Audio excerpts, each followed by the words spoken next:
I would like to discuss some additional examples of using the Fundamental Theorem of Calculus, especially the first part of the Fundamental Theorem. But I tend to think of the first part in terms of the second part, so I use the second part to help my thinking of the first part. So we've seen that for this first part of the Fundamental Theorem of Calculus, if you have something like what is the derivative of the definite integral from, say, I don't know, 2 to x of something like, I don't know, let's say x squared minus, oh sorry, that shouldn't be an x, right? The inside should be a different variable. The inside should be the variable t. So with t squared minus 1 dt, this says it'll just come out to be this inside function, but with an x plugged in. With an x now. So now it is x squared minus 1. So you can think of these guys as like canceling with each other, but leaving the x plugged in.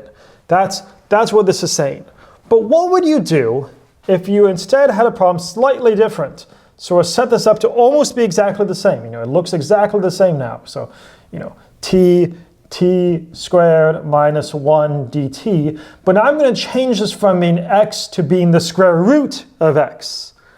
How could we solve this now? And this is where I like to use the second part of the Fundamental Theorem to help my thinking about how to apply the first part. So what I'm going to do is break this down piece by piece.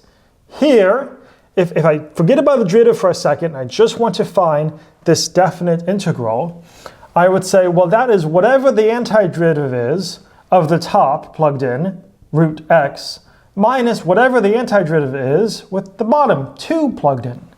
But then I go back and remind myself, I'm taking the derivative of that, right? Now, since f of 2 is a constant, whatever the antiderivative, I don't know, maybe you can't figure out what the function, what that would be an antiderivative of this is, but whatever that function is, whatever it comes out to be, when you plug 2 into it, it's a constant.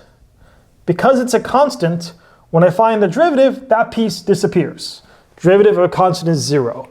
So all I'm left with is finding the derivative of the antiderivative of the square root of x. And when you do that, you say, okay, so that's just going to be the derivative of big F is back to little f. It's my original function with x plugged in. But not so fast. I'm doing the derivative of a function inside a function. So I have to remind myself to use the chain rule. Chain rule. Because there's a square root of x inside this other function, the derivative is going to be the derivative of the outside function, leave the inside function, square root of x, the same, but then times it by the derivative of the inside. The derivative of the square root of x is 1 over 2 square roots of x. So what do we end up with? Well, you end up with 2 square roots of x. Sorry, that's 2 square roots of x. So what do we end up with? We end up with f, this original function, the square root of t squared minus 1, but square root inside, the square root of x squared. So my t is being replaced with the square root of x. So square root of x squared minus 1 times 1 over 2 square roots of x. And you can simplify that out. This guy just becomes the square root of x minus 1, and this is divided by 2 square roots of x. Okay, you can play around with that more if you like, but that's how we do it. So here the key was remembering when we find the derivative, we don't just plug in now the square root of x, we don't just plug in the square root of x, we also have to times it by the derivative of the square root of x because of the chain rule.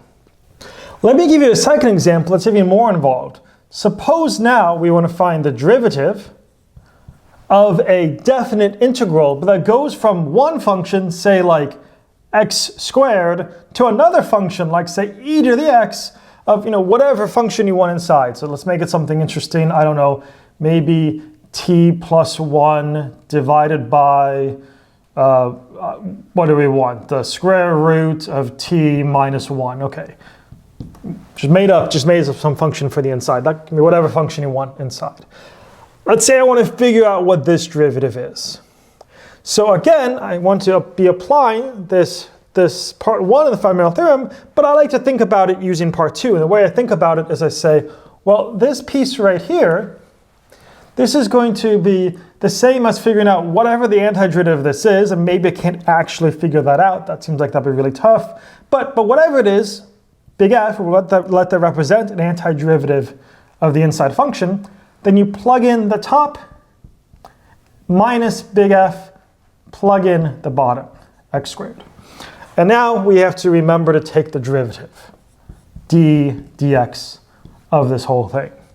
Unlike in the prior example, both of these are functions. You don't have any constants. You're not plugging numbers in, so these remain functions of x. So we can find the derivative of both of these.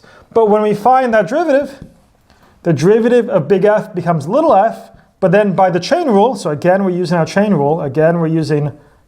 rule, so big F becomes little f, you leave the inside the same, times the derivative of the inside, which in this case is just e to the x. The derivative of e to the x is e to the x, minus the derivative of the outside, the derivative of big F is little f, leave the inside the same, times by the derivative of the inside. So times by 2x, the derivative of x squared is 2x. So what is this telling me that this comes out to be? It says plug into my original function, e to the x. So that makes it e to the x plus 1 all over the square root of e to the x minus 1. So I'm replacing the t with e to the x, times the whole thing by a copy of e to the x, minus take your original function, plug in x squared for t now. So it's x squared plus 1. I'm just taking each of these t's and replacing it with x squared, divided by the square root of x squared minus 1, and times that by 2x. There you go. You could simplify this a little bit, I suppose, not much, but that is the solution for the derivative of, of this very complicated definite integral. So whenever you have these functions of x, it remains a function of x. The derivative of a function of x is a function of x, whereas here it just come out to be a number. So let me summarize this process in general. Maybe a more complicated way you could write 1. So maybe what we could do is we could call this like 1 prime. The more general version of this is to say the derivative of the definite integral from some function a of x to some function b of x to some function b of x of f of t dt is just going to be the original function f with the top function plugged in, b of x, times the derivative of the top function, b prime of x, minus your function f with the bottom function plugged in, a of x, times a prime of x.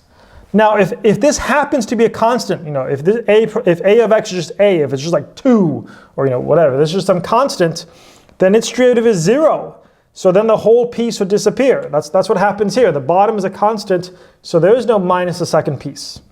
And if the top function, if one of these, either one, but say the top function, if it's just x, then its derivative is just 1. So you don't have to worry about times by the derivative. That's why here it's just f of x. If you want, you can think it's f of x times 1, the derivative of x, minus f of a times the derivative of a. But what is the derivative of that a? Well, that would just be 0, right? So that simplifies down to times 0, that's 0, times 1, you need to keep track of that. That's why this is just f of x.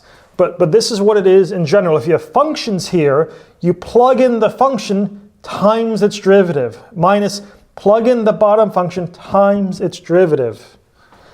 That's what you get from part 1 of the Fundamental Theorem of Calculus, now generalized to allow for functions on the bottom and the top.